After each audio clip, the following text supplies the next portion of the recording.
Très respectueusement, nous invitons son Excellence, Monsieur le Président de la République, pour son discours.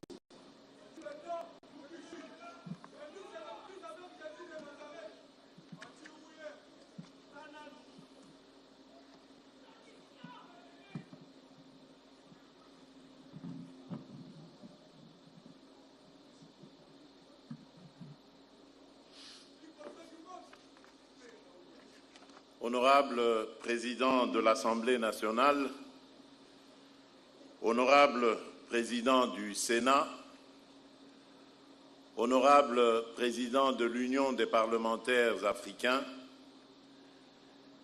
Madame la Première ministre, chef du gouvernement ici représentée, Monsieur le Président de la Cour constitutionnelle et Président du Conseil supérieur de la magistrature, honorables députés et sénateurs, Mesdames et Messieurs les membres du gouvernement, Excellences, Mesdames et Messieurs les ambassadeurs et chefs de mission diplomatique, Mesdames et Messieurs les représentants du secteur privé, de la société civile et des partenaires au développement, chers jeunes de la République démocratique du Congo, distingués invités, Mesdames et Messieurs,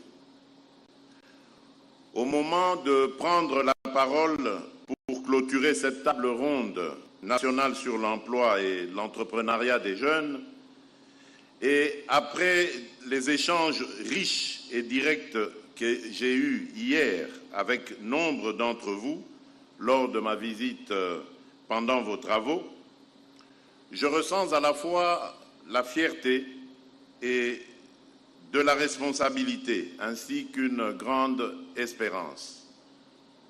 Fierté parce que ces journées de réflexion ont montré le meilleur de ce que notre nation est capable de produire lorsqu'elle se met à l'écoute de sa jeunesse et qu'elle rassemble ses forces autour d'un objectif commun.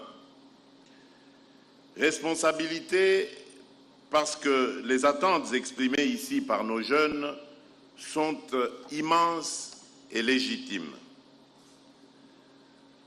Espérance, enfin, parce que les résolutions issues de vos échanges tracent une trajectoire ambitieuse vers un avenir différent pour des millions de jeunes Congolaises et Congolais.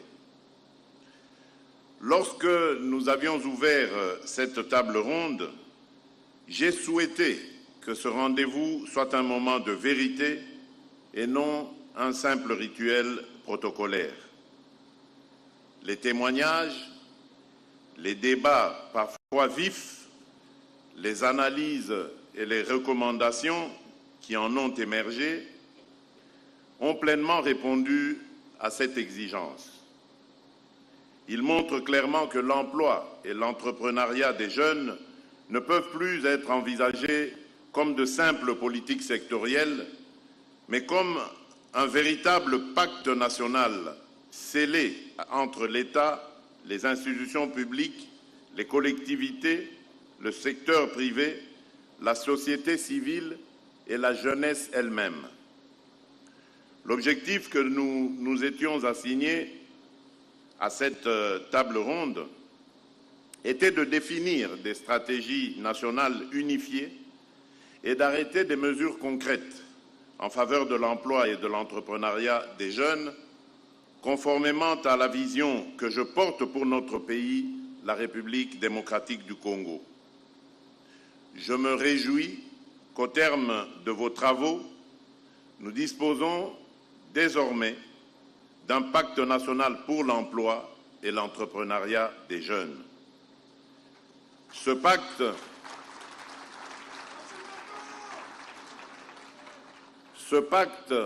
que je m'engage à endosser et à porter politiquement repose sur plusieurs engagements structurants.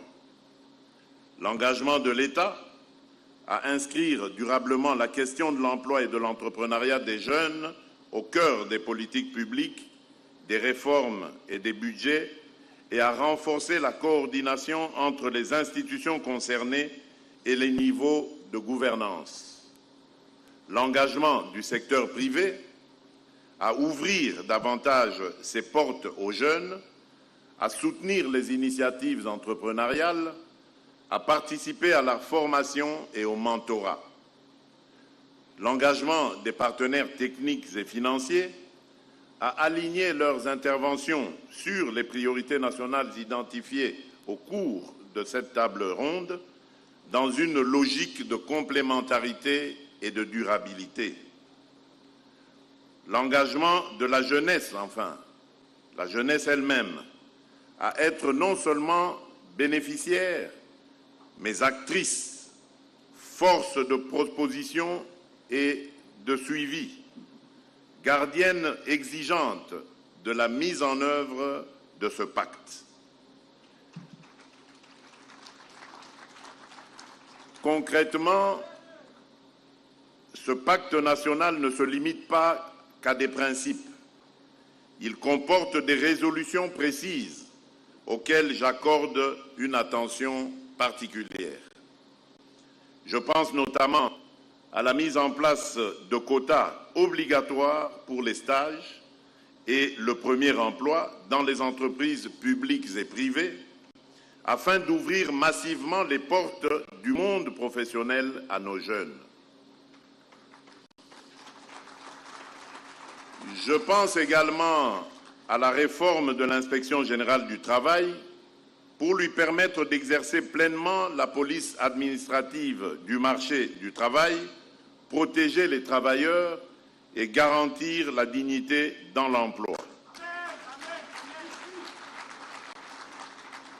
À cela s'ajoute l'accélération de l'opérationnalisation du concours national des plans d'affaires simplifiés, le CONAPAS, l'institution par décret au sein des sections économiques de nos ambassades et missions diplomatiques d'un guichet diaspora entreprise, ainsi que la restructuration et la redynamisation de l'ensemble des structures chargées de l'emploi, de la formation professionnelle et de l'entrepreneuriat. Enfin, le pacte prévoit de doter notre pays d'une loi spécifique de financement consacrée à la mise en œuvre de la feuille de route sur l'emploi et l'entrepreneuriat des jeunes. Je tiens ici à vous assurer que j'ai pleinement pris connaissance de ces résolutions et que je veillerai personnellement à leur mise en œuvre effective par toutes les institutions concernées. Le gouvernement, le Parlement, les services publics, nos représentations diplomatiques et l'ensemble des acteurs impliqués seront tenus de s'y conformer afin que ce pacte national pour l'emploi et l'entrepreneuriat des jeunes devienne une réalité vécue et non un simple document de plus dans les archives de la République. De ce point de vue, la table ronde qui s'achève aujourd'hui ne marque pas la fin d'un processus, elle en constitue au contraire le véritable point de départ. Le chantier qui s'ouvre devant nous est immense, mais il est à la mesure de notre potentiel collectif.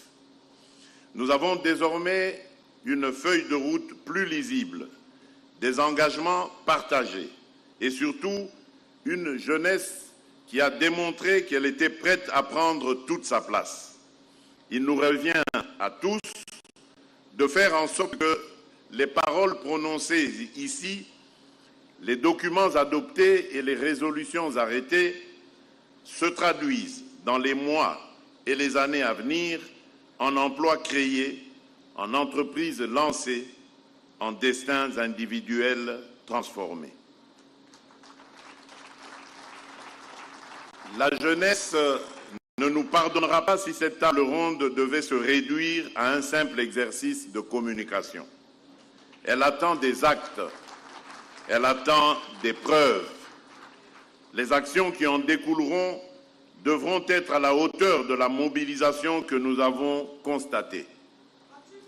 Je veillerai pour ma part à ce qu'un mécanisme national de suivi et évaluation de notre pacte national pour l'emploi et l'entrepreneuriat des jeunes soit mis en place sans délai, associant les institutions publiques, les représentants des jeunes, le secteur privé et nos partenaires.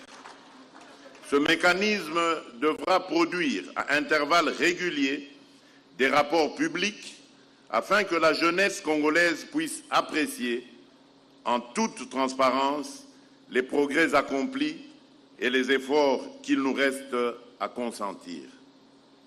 Chers jeunes, je tiens à vous remercier particulièrement pour votre participation active à ces travaux, pour votre franchise, pour vos critiques, pour vos propositions. Je comprends votre impatience. Je connais vos doutes, mais je suis surtout conscient de votre force et de votre résilience, car c'est d'elle que dépend pour une large part le devenir de notre nation. C'est dans cette capacité à tenir bon, à vous relever, à créer et à innover malgré les obstacles que se joue l'avenir de la République démocratique du Congo. En tant que président de la République, mon engagement à porter votre cause, à défendre vos intérêts et à protéger votre avenir demeure total et constant. Rien ni personne ne viendra l'altérer. Je vous exhorte également à prendre toutes vos responsabilités en poursuivant vos efforts de formation, en osant entreprendre, en vous organisant et en restant exigeant vis-à-vis de l'État, mais également vis-à-vis de vous-même. L'écho de cette citation de Georges Bernard Shaw, qui m'a été rappelée hier par Madame Malou Kanda Marie-Louise lors de ma tournée dans vos ateliers, résonne encore en moi. Je cite, « Il y a dans la vie deux catégories d'individus. Ceux qui regardent le monde tel qu'il est et se demandent pourquoi, et ceux qui imaginent le monde tel qu'il devrait être et se disent pourquoi pas. » Aujourd'hui, fin de citation, aujourd'hui, je vous emmène avec moi, jeunesse de mon pays, à faire le choix de l'audace d'oser, l'audace d'agir, d'avancer, car notre nation porte une grande destinée et vous en êtes les acteurs essentiels. Ne laissez personne vous faire croire que votre avenir se construira ailleurs que sur cette terre congolaise, que nous avons le devoir collectif de rendre plus juste, plus prospère et plus accueillante pour vos ambitions et vos projets. C'est sur cette note d'espoir que je déclare officiellement clos les travaux de la table ronde nationale sur l'emploi et l'entrepreneuriat des jeunes, et je réitère devant notre jeunesse et devant la nation congolaise tout entière mon engagement personnel à faire de cet agenda une priorité absolue. Que vive la jeunesse congolaise, que Dieu bénisse la République démocratique du Congo et son peuple. Je vous remercie.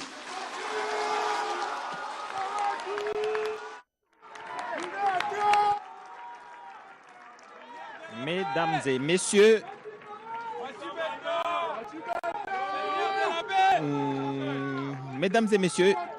les travaux sont donc clos. À l'ouverture de